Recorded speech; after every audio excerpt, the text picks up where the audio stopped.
Mobange na parade salemaki na stade de Martyr, il y a les gens nationaux d'intervention.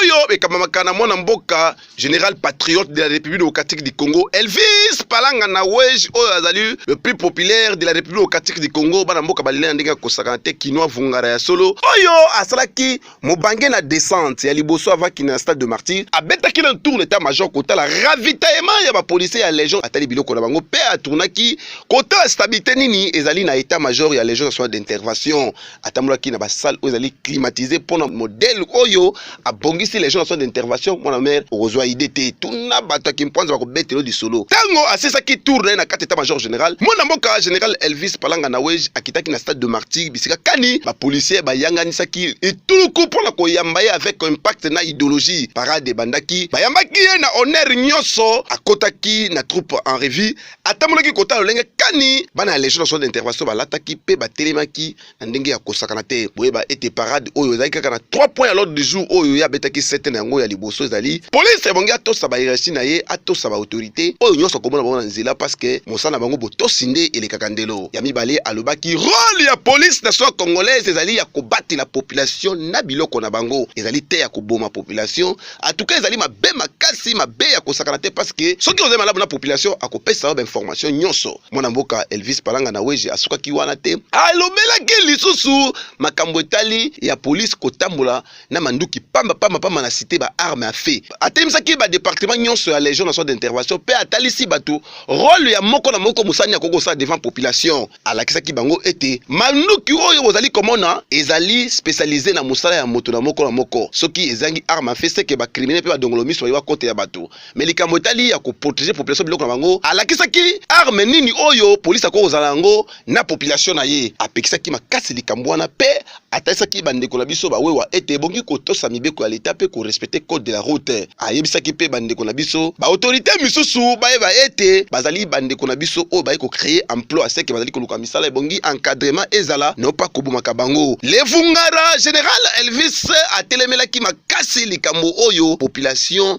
na police ta bango bakomi lokwa binemi kobomate population oyo yo parce que bango bazali na pona kopesa ka ba information e bongi encadrement ezala makasi police e bongi oyeba rôle na yo ozana ngona population en tout cas match les gars qui toko pona kokoma na suka mwana mboka Elvis azwaki ba policier o bazaki indiscipliné a présentaki bango devant tout le monde pe na suka na nyoso wana défilé salema ki na ndinga kosakate ba paka danser ya légion nationale d'intervention fu mwande ba boka makolo na makambu nyoso wana elekana ki ayegi kobenga ba oyo bazali spécialisé na ba démonstration fu mona ndenge manduki etambola ki na place wana kotala formation kani oyo bana légion nationale d'intervention bazali nango pe respect bazali bien éduqué o basaka ba dérapage te Elvis Palanga na Weja baki ete kolongwa na ena légion akotika ba policier o bazali na mitu pe bayebi ko respecter droit de l'homme en tout cas masolo le kaki toko boyo kandenge ye moko azali ko beta sete pona ko telemela mambi batali brutalité à la police pona ko banda national d'intervention votre serment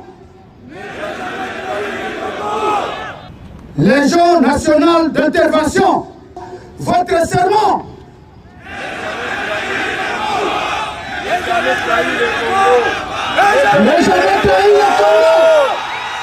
Très bien. À propos du recrutement, en attendant la tanga batu yango, ndenge nini ekosalemaka awe pa na biso.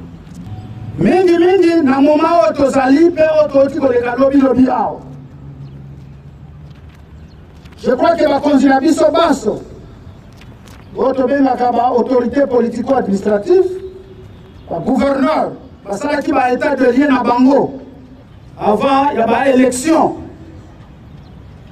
parce que gouverneur nyonso le asali état de lien na ye otobengaka na ndenge oyo mosusu wana cahier de charge na ba problème oyo ye azali na yango epai na ye mpona kopesa na mokonzi mingi bazalaki kolela mpona effectif ya la police mokonzi alobaki ke il faut koformer ba police bazala na formation de base solide pour que élection na biso eleka malamu makambo ya ndenge wana ezala lisusu te ke soko policier aza kosécuriser population quelque part eke bato babimeli ye na manduki ayeba boni ya kosala riposte na yango en attendant barenforce kotenir ennemi epesamaki mitindo epai ya bakonzo ya biso recrutement esalemaki oyo ezali la police nationale lere baza korecrute mutu bakotenir compte ya bagage intellectuel na ye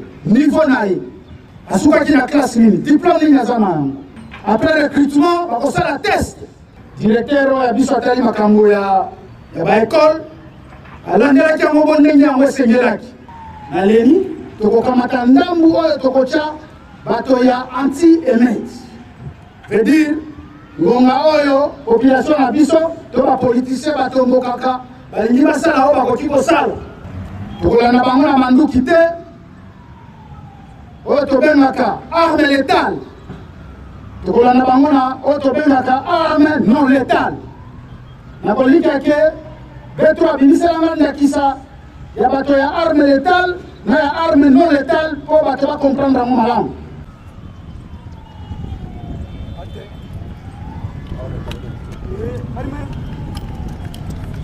Très bien, arme bien repos. Ndenge baali wana mutu na mutu akosala musala na ye mutu akosala musala ya moninga ali te. C'est leur spécialité na bango. C'est leur spécialité na bango. Veut dire, tobandi na unité anti-terror. Musala ya bato wana, soki toyoki ke oh non voilà, ba-attaquer place telle. Bakangi ba otage. Ba-attaquer place telle, bakangi ba otage, bakangi population na biso. Na kati to ya ndaku moko, to na kati ya sika bongo sokolo pakala. Ba spécialiste ba ali wana pour ko libérer ba otage wana. Que bato mosusu bakoki kozala bajaloux mpo na nini bato baza kotambola babandi kobeta mabanga il faut intervenir tobengi yango marche ezali autorisé ekozala encadré dans la police nationale okoma yango soko ezangi akorépondre na yango mpe makasi akozwa tumbu ya kosakana te laisser aller na légion ezali te voilà jamais okoki kokamata mutu oyo aza na munduki oyo to mutu wana otya ye na balabala pasala musala songo pakala obomi mboka tala lelo oyo ndenge mboka eziki mpona ane indiscipliné alingi koyoka bakonzi te ake kobeta basasi na principe citoyen na biso et voilà maintenant ekomi police tokolingaka ke ngonga soko likambo lizali il faut plus koutiliser baarme non létale que qu'on utilise arme létale. Arme létale qu'on utilise na munguna, na bandi, oza me arme. Parce qu'il faut faire proportionnalité à force eza. Yo koki oza bandi na kama isheti na yo, na kotinde loka mutu moko elinga iyo ao. Kozala te commandant, bapesi yo zala awa yo kamati Pierre oke kovanda na kwa, otiki muninga basoda komi kosala o bango balingi ao. Tobola pine. Sala boye tout makambo kosila te brutalité kosila te namona wewe wa mususu aza kuna aza pe aza licencié aza wewe ba wewe baanga conformer ngai wewe asalisi biso information commissaire général azoloba lero kozalaka bien la population na yo okomankaka information te evis esika nyonso oza kokende linga population na yo yamba ye ateza na lipapa yamba ye aya oyoka nini oyo ya koyebisa yo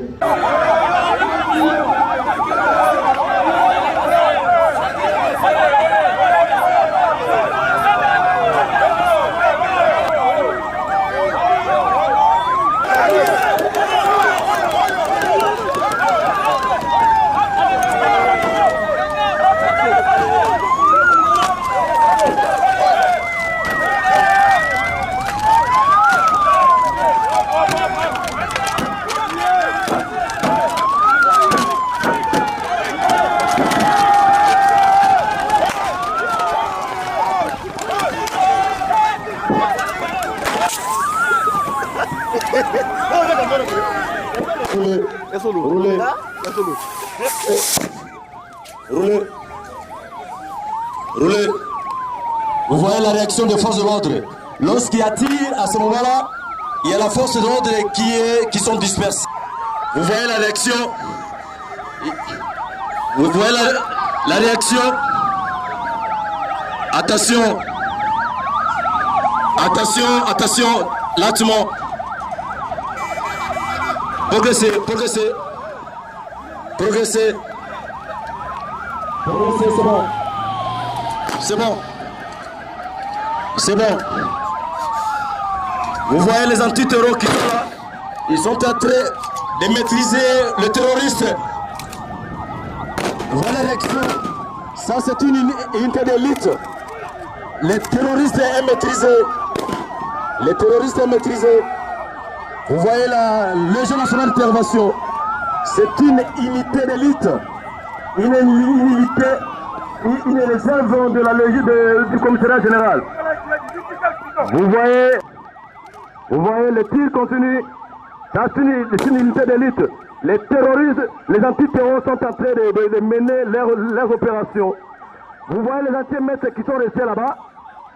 Ils n'ont rien à voir avec les armes létales. Ils sont postés, donc ils sont là.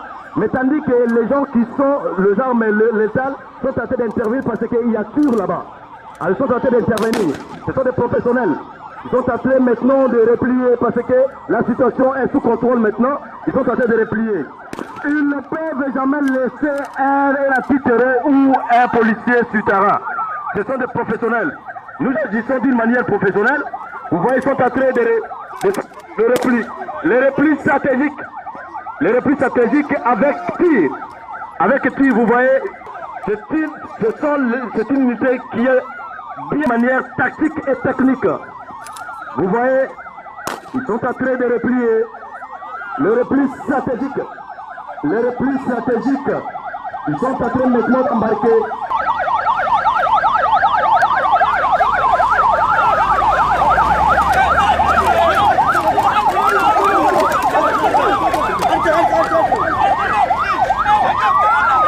Ok, mettez-vous là-bas.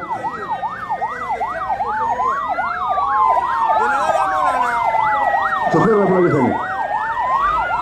Chauffeur la Guisani. Chauffeur la Guisani.